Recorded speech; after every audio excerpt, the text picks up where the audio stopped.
Hey everyone, Tony Winston here for Jazz Piano College. Had a request over on Patreon, which is my favorite place these days, for the Exodus song. And I was thinking, jazz?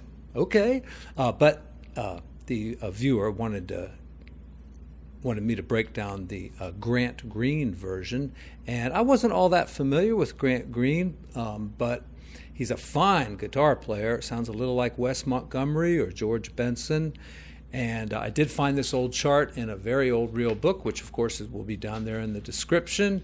And you might want to mark on the chart the new chord changes, which you'll see up there above my fingers. Okay, let's start at the beginning. The melody is up high here. I think it might sound better down low.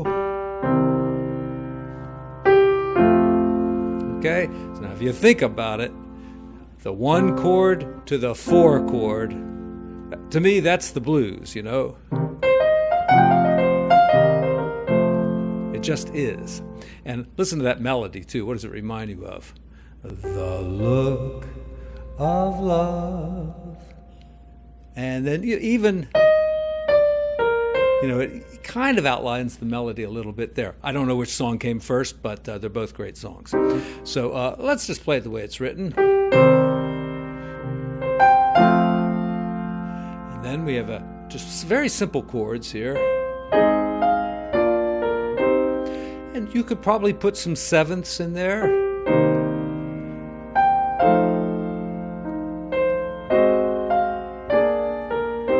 I think the pure chords will sound better on A flat and B flat. And once again, I kind of like just the pure sound and not the... But you could get away with the 7th there. Now the chord I couldn't figure out, and just take a listen to this real quick. Yeah, it's right there.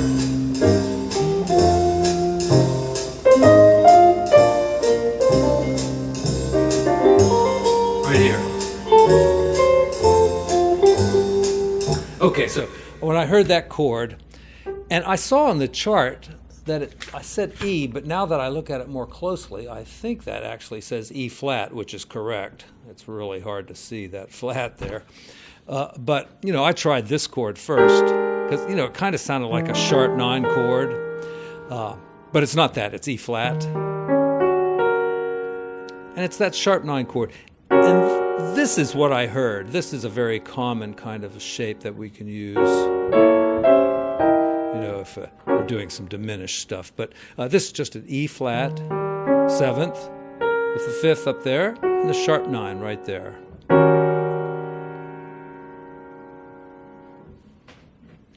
And then the F, probably a 7th. You don't want to go from a real rich chord like this to something like, what we call a church chord, just a triad. So let's add the 7th in there. And here it says G, I like a G sus, and then G minor. It says G minor. I kind of like the G 7th because it's more of a dominant motion, but maybe G minor is better. And that's a bit of a surprise. I have C major there. And during the improv, I heard more C minor there, or C dominant with a sharp 9. But you can try different things there. And then C minor. And by the way, that C minor would probably come on the 3rd beat, not the 4th beat. So.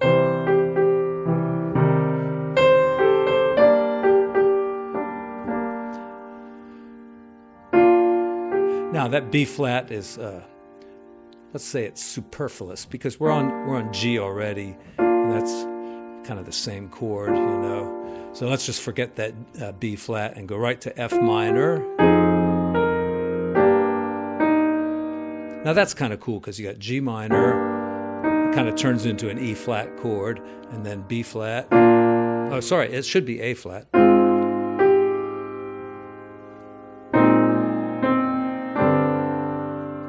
Yeah, I'm pretty sure the bass goes A flat and B flat there, not B flat and C. Let's give a quick listen to it and we'll find out.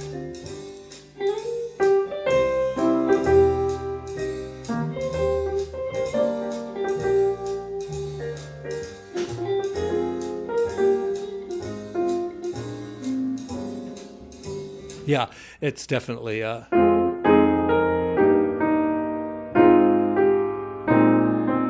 then kind of I kind of heard something like this. I don't know, that's a weird chord.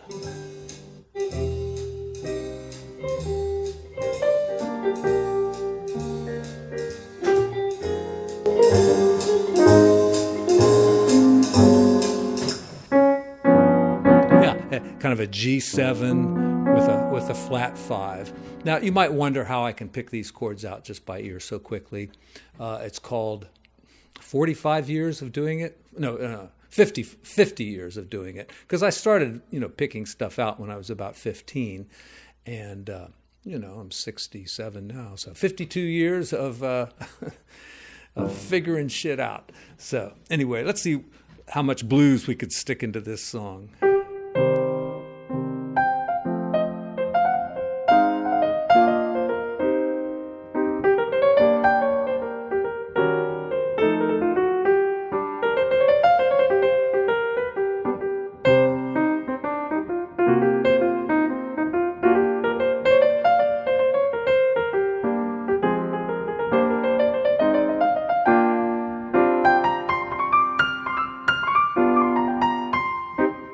So really two blues scales, the C minor and the G minor. And I love the kind of negative harmony type of thing, when you're going from C down to G minor. I guess it's not really negative harmony, but in my mind, when you're going in the opposite direction of the cycle of fifths, there's some possibilities there to possibly use some negative harmony.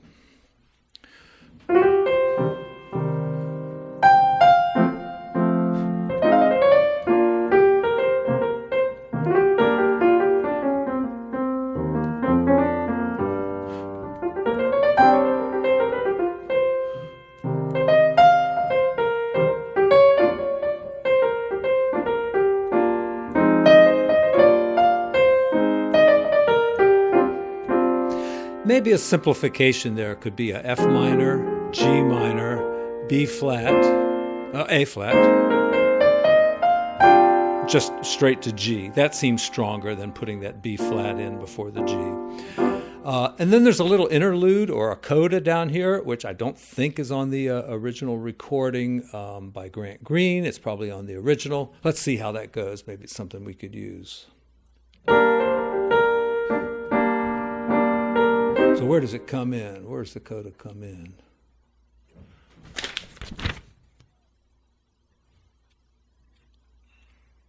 I don't see any mark for the coda, so let's say it's after the second ending.